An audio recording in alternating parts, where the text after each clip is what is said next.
T. Higgins and Jamar Chase talked about their futures and their health and a whole lot more. We're going to get into what they had to say at their locker room appearances at this point in the offseason. You are Locked On Bengals, your daily Cincinnati Bengals podcast, part of the Locked On Podcast Network, your team every day.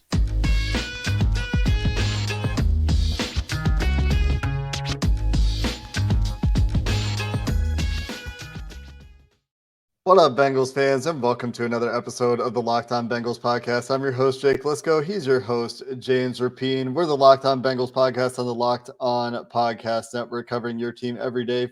You can subscribe to this show on YouTube or anywhere you get your podcast. Become an everydayer. Join that first listen club.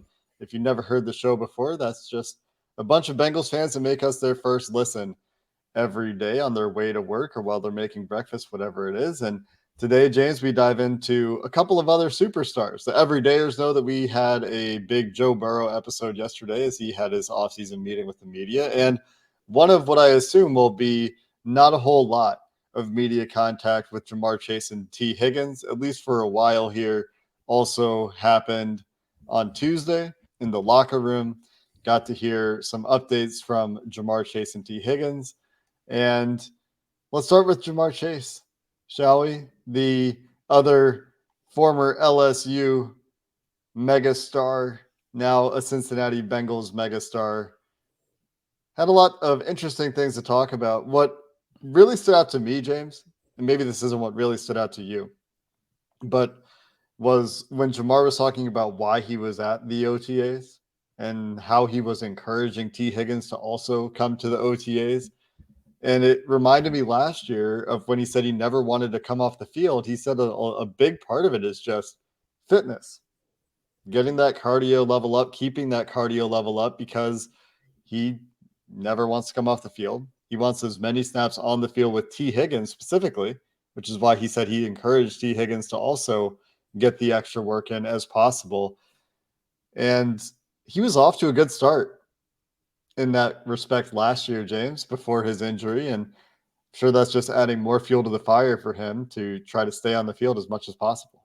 No doubt. No, I think Jamar Chase is one of those freaks, and he has the work ethic to back it up. He could be the best. He would be the best receiver, arguably, in the league, even if he didn't put this type of work in. And so we talk a lot about expectations for Joe Burrow, and people are talking MVP and MVP odds and all of those things. Let's talk about Jamar Chase for a second, because that dude balled out despite dealing with an injury.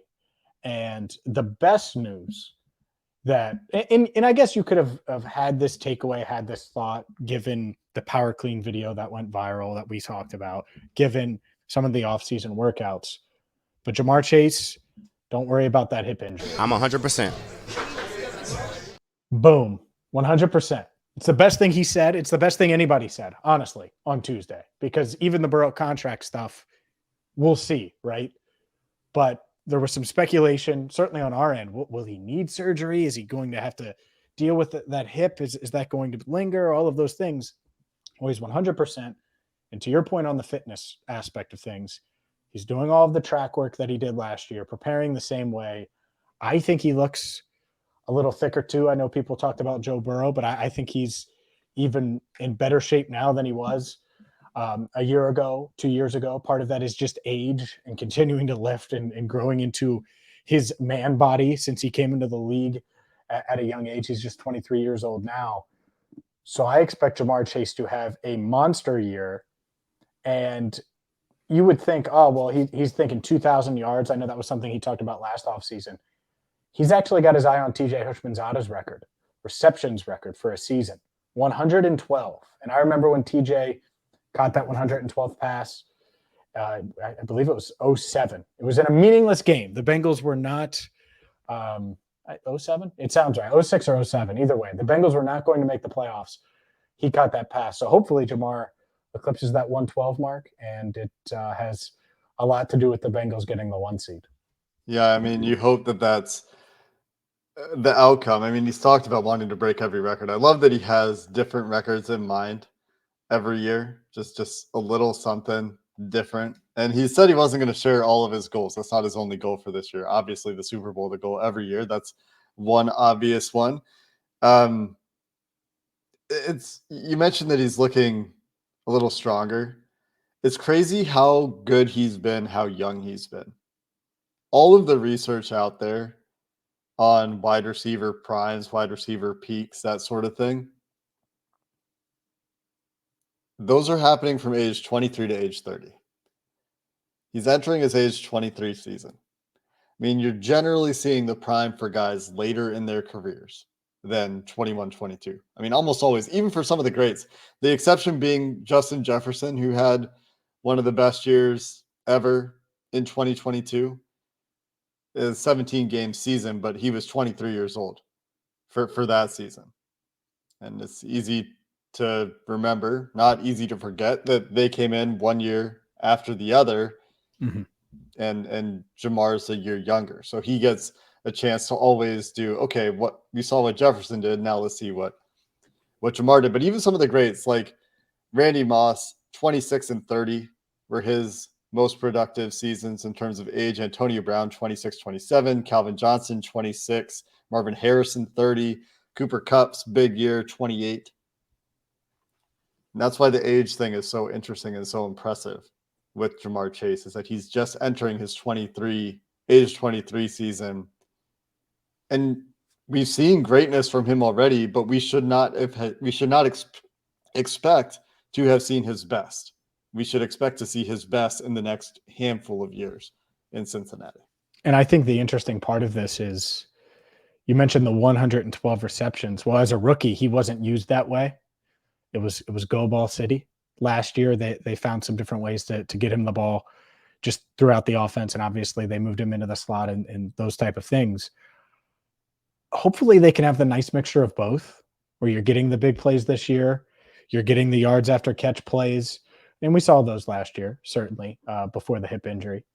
And if you have that balance, I think there's a path for him to have the biggest year, not just of his career, but can set some of those Bengals records and continue to do that. And it just be kind of in rhythm with the offense, where he's not getting force fed the ball. I think part of it with Justin Jefferson, and I'm not saying he's not a great player, but last year, Adam Thielen in and out of the lineup, he was kind of their guy. Irv Smith injured, by the way, which we'll hear from Jamar and Irv Smith coming up. Like, they didn't have a ton of weapons. And so you kind of have to go that route. With the Bengals, it's sort of the opposite. But if the offensive line holds up and Burrow does play like an MVP, this offense should hit that 30-point mark that Locked On Bengals listeners know that I hold them to, that type of standard. I think they can be the best offense in the league.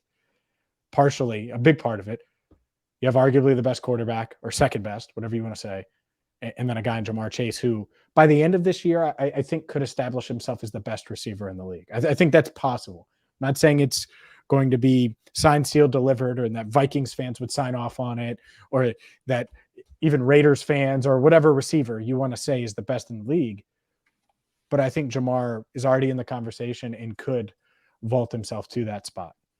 You're going to have Miami fans arguing too, probably, because that's what they like to do. Jalen Waddle? Wow. Tyreek Hill. I know. AJ Brown. I mean, everyone's going to argue, right? People argue. I'm not going to agree with them, but that'll be content for us at some point. No, Jamar should be fantastic. And you're right. I mean, the difference in Cincinnati, maybe not Miami. They have a couple guys down there that are very productive, but with a lot of teams is just how much they use all of their weapons. But you're right. This should be an elite offense. 30 points or not, best offense in the league or not, whatever you want to label it, it should be an elite offense that is winning them a lot of football games. Irv Smith, a new part of that. And Jamar Chase has known Irv Smith for a very long time. Not sure how well known this is. So let's hear from Jamar Chase on Irv Smith, then transition to T. Higgins and his comments coming up next. Today's show is brought to you by Built Bar. And whether you're Jamar Chase or you're Irv Smith Jr. or you're T. Higgins, who you will hear from, or you're just a Locked On Bengals listener, Built Bars are the #1 protein bars on the planet, and they are perfect for you, whether you're trying to get in better shape, you just want a healthier snack, or you need a post-workout protein punch. They're covered in 100% dark chocolate. They have a ton of protein, low sugar, low calories, and the best part, of course, the macros, but they taste great. You're not sacrificing taste for a healthy snack, whether it's in the middle of your day or, like I said, post-workout. So you can check them out right now at Built.com, which has always been the home for Built bars, but now you can get them in person at local Walmart stores. They have a 4-bar box available at Walmart or a big box, 13 bars at Sam's Club. So check them out today at Walmart, Sam's Club, or Built.com. Jamar Chase and Irv Smith go way back, James. And it sounds like Jamar is very excited to have Irv Smith as a teammate this time instead of an opponent for the first time in a long time. I was actually hype as hell. Zach texted me, and I sent Zach like a dancing gif when we got Irv, because me and Irv used to work out in high school together, same trainer, and we go way back. So it was pretty cool seeing Irv again, seeing him out on the field. It feels good to see another person. So obviously, what he brings to the field. What does he bring? I know exactly what he's capable of. We played against each other in high school too, and in college. So we've been following each other the whole journey. But he gonna have. I feel like he's good with the ball in his hands. He can make a play. He has yak. He could definitely make a guy miss. He's not the average speed tight end. You know what I'm saying? And he's a smart player too. You know what I'm saying? So all of that plays a part in his game. Love it. I love that Jamar was hyped. Obviously, he tweeted about it when it happened, and I think sent the same GIF to Zach Taylor, it sounds like. And that's kind of the hope, I think, for Irv Smith, transitioning from Jamar to Irv. You're talking about a guy that was special too at a young age, was an elite athlete at a young age, produced in high school, was a top recruit, all of those things, played at Alabama, and was a second-round pick at 20 years old. Like Hayden Hurst was 25, and I believe 25, 26, something like that in his first year, 25 when he was drafted. This guy was a second-round pick, and it just didn't work out in Minnesota, mostly due to injury, but he's got the talent, and so hopefully he can stay healthy, because I think if he stays healthy, he's going to produce in this offense. Yeah, absolutely. Hard to see that athleticism not playing up. You mentioned the age, a big factor there. Just a year older. Year and a half older, I guess, than Jamar Chase. It's crazy. I mean, he's 24 right now. He'll be 25 for the season, right? But yeah, it's unbelievable. Has time. And for tight ends especially, and we've talked about this with Irv Smith a lot, the development curve in the NFL tends to take a little bit of time, but when he's been on the field, he has produced. He just needs to stay on the field. The physical development curve for all of these players tends to max out in the 23 to 25 to 27. It's that 23 to 27 window. Really, for all positions in terms of physical development, you're generally seeing these guys max out with a little bit of growth from 23 to 27, 28, and then a little bit of a plateau before you start to see typically a little bit of that decline starting. It tends to be a slow start for that physical decline. Anyway, all these guys very far away from the start of their physical declines and hitting their peaks, as is T. Higgins, another young key member of this team. A lot of discussion this offseason about T. Higgins' extension because he is extension eligible and how that will fit in with Joe Burrow's contract, as Joe Burrow's talking about his awareness of wanting to keep guys like T. Higgins and Jamar Chase around him. Jamar also talked about wanting to keep those guys around him for as long as he could in Cincinnati. But T, in that extension, a big topic of attention this offseason so far. Yeah, it's been a huge topic. And he answered questions about the rumblings, trade rumblings. He answered questions about the rumor that his deal was almost done or done. And also just about coming to voluntary. Remember, this is voluntary. And so some guys that are eligible for extensions don't show up to voluntary workouts. Here's T on all of those topics. At the end of the day, I'm here for me, and I want to get my body in the best shape to play at the highest level come game time. I see the stuff that people post on Twitter.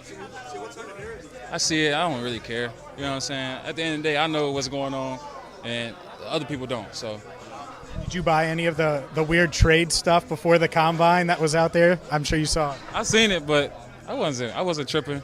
I know I'm wanted here at the end of the day, and I knew I wasn't going nowhere. I had a lot of people texting me, man, but I ain't text him back because I knew it wasn't nothing done. You know what I'm saying? So yeah, my mom texted me, was like, "You got a deal done, son?" I was like, "Mom, trust me, if I had a deal done, you would be first to know." She was like, "I thought so." But yeah, man, it was just, just rumors. I love the conversation, the text conversation with T's mom. I love that tidbit at the end of that clip. Also, before I forget, Jamar saying GIF instead of GIF. Just want to throw that to the internet so you guys can debate that pronunciation again. But let's get back to T. Higgins. What else stood out to you, James, as he was talking at his locker? Yeah, GIF is the way it is to me. I think that's the way it should have always been. But Let it's the still internet a debate debates rage, man.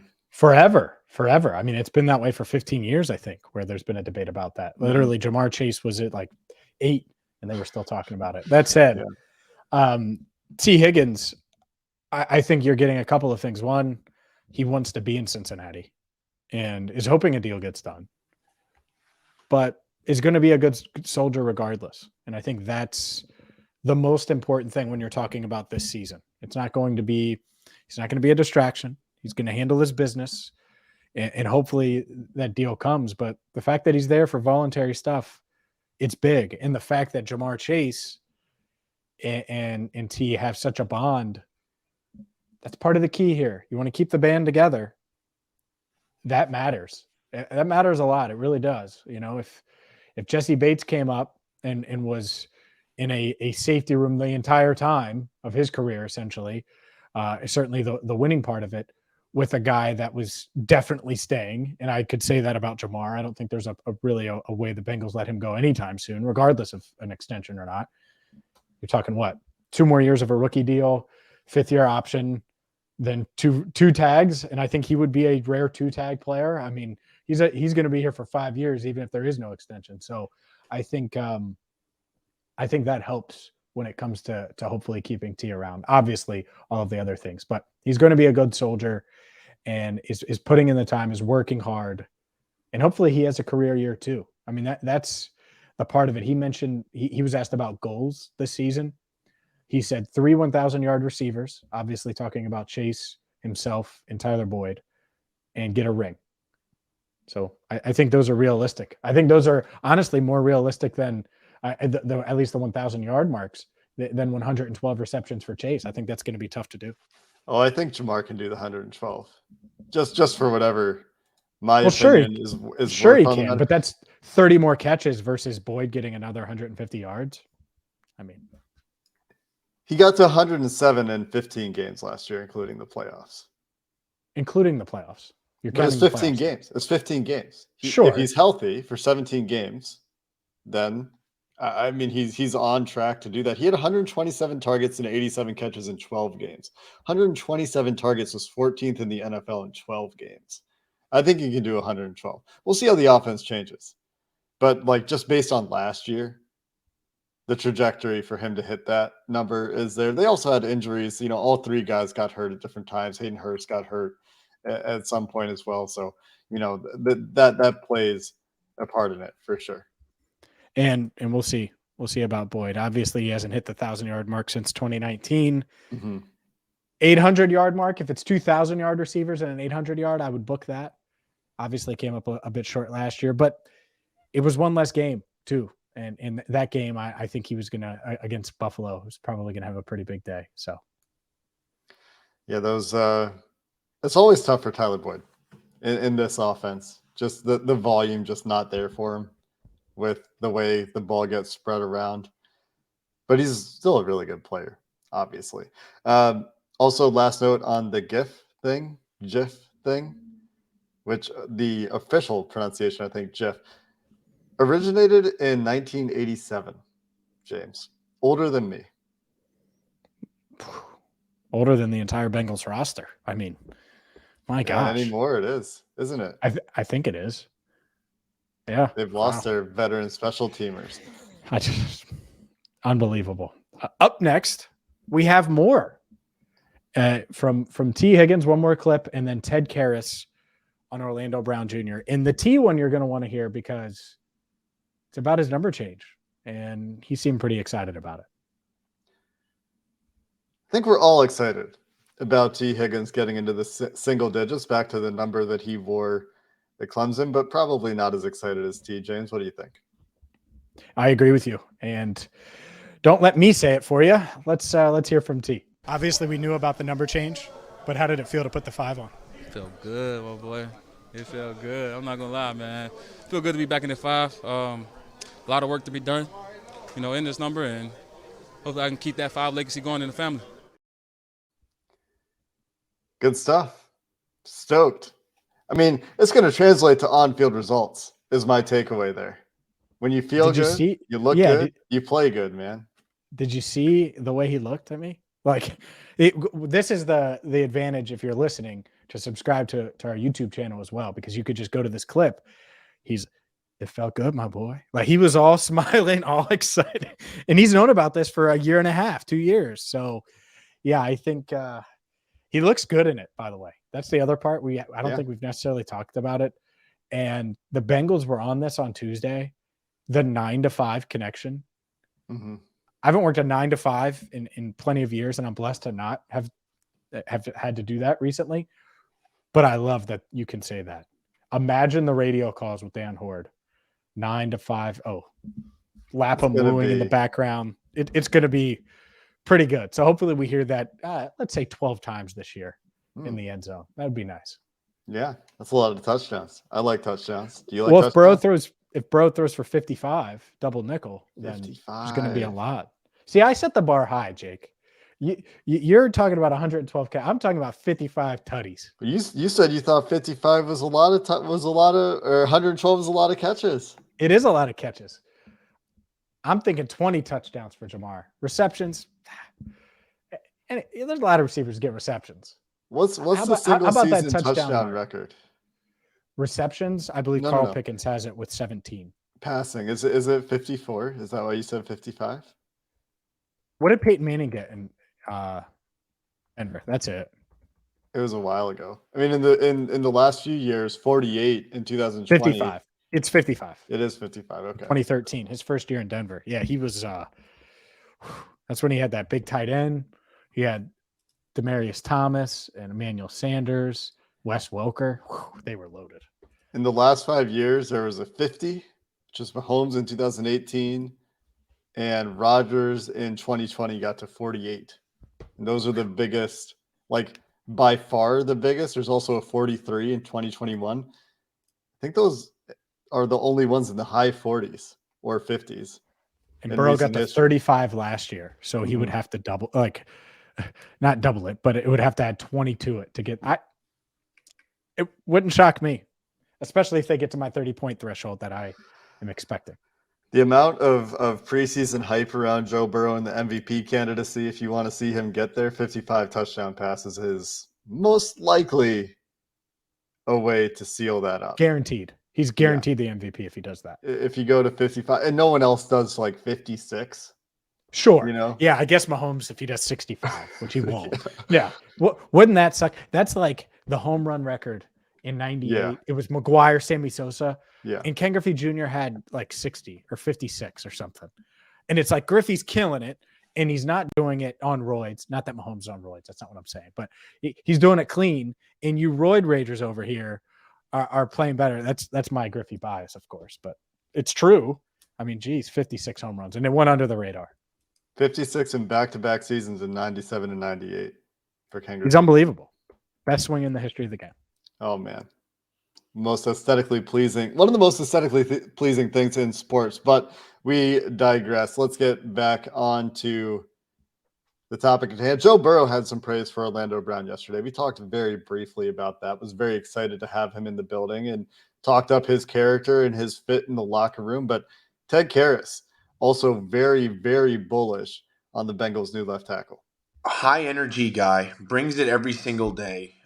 Loves ball, happy to be there. Obviously, is a giant man and an elite left tackle, and is a huge pickup for us.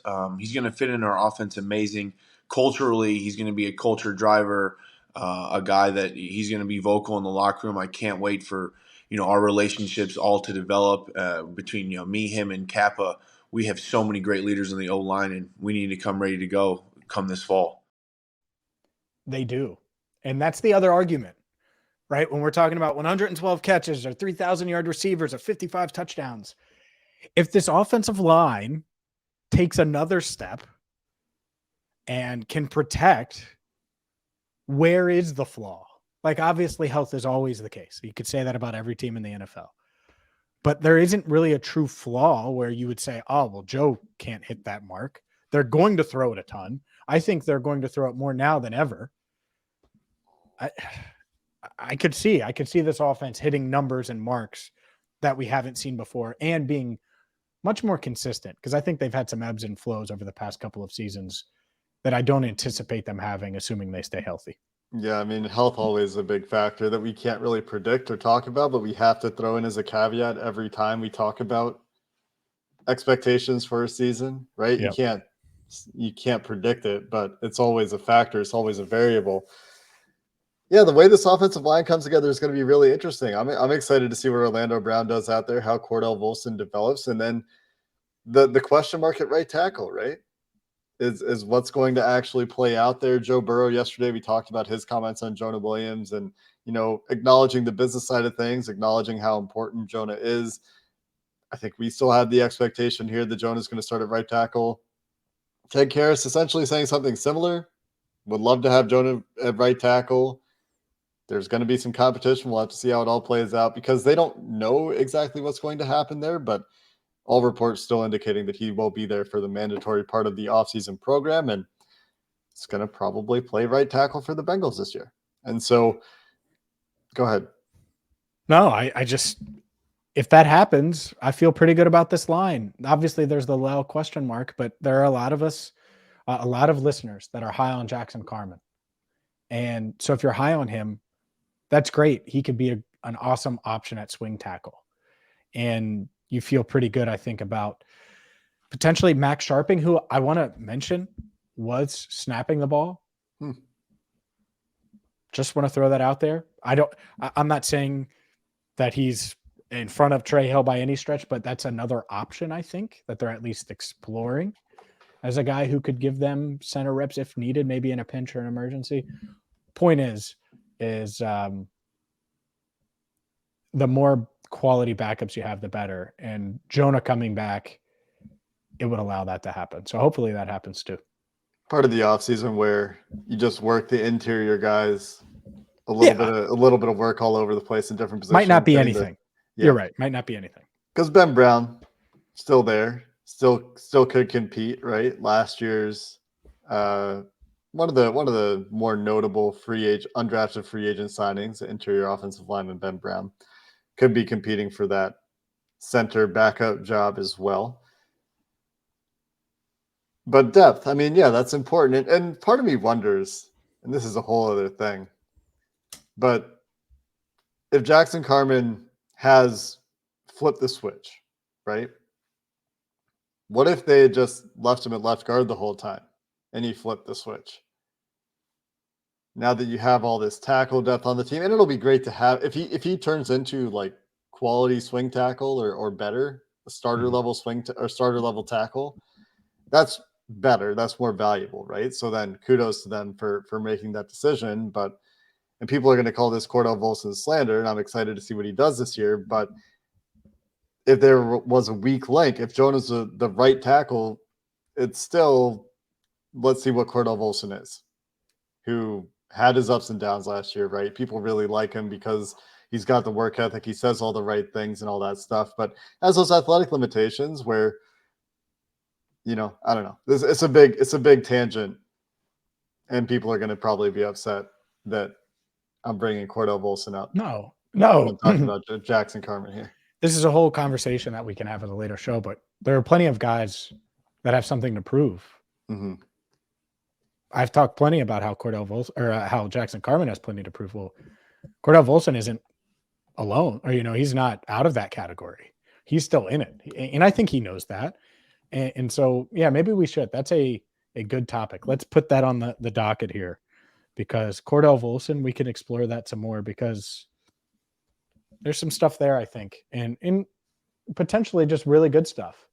But how he fits at left guard alongside, hopefully, Orlando Brown for 17 games, I think that changes things a bit, and how this offensive line can look. So that's a good tease. We'll do that at a later date. I don't think tomorrow, though, Jake. I think we have a mailbag. I think we have our mailman out right now, mailmen and mailwomen, and they're gathering the envelopes that we will open to answer your questions on tomorrow's show.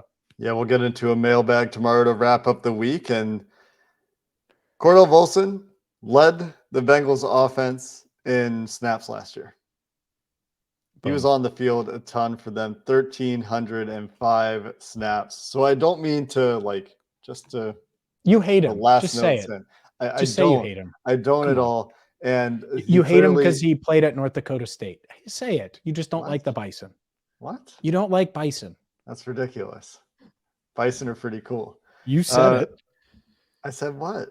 I didn't say anything. Cordell Volson has clearly earned the respect and trust of the coaching staff to a pretty significant degree. And so you just hope that he takes that step and refines his craft, as many players do, from year one to year two. And we'll see what happens there. But you're right. It is an interesting conversation and something that we can expand on in the future. That's going to do it for this episode of the Locked On Bengals podcast. Keep your eyes out if you haven't seen that mailbag tweet to get your questions in for the final show of the week. Until then, thanks for listening. Hoo day, and have a good one.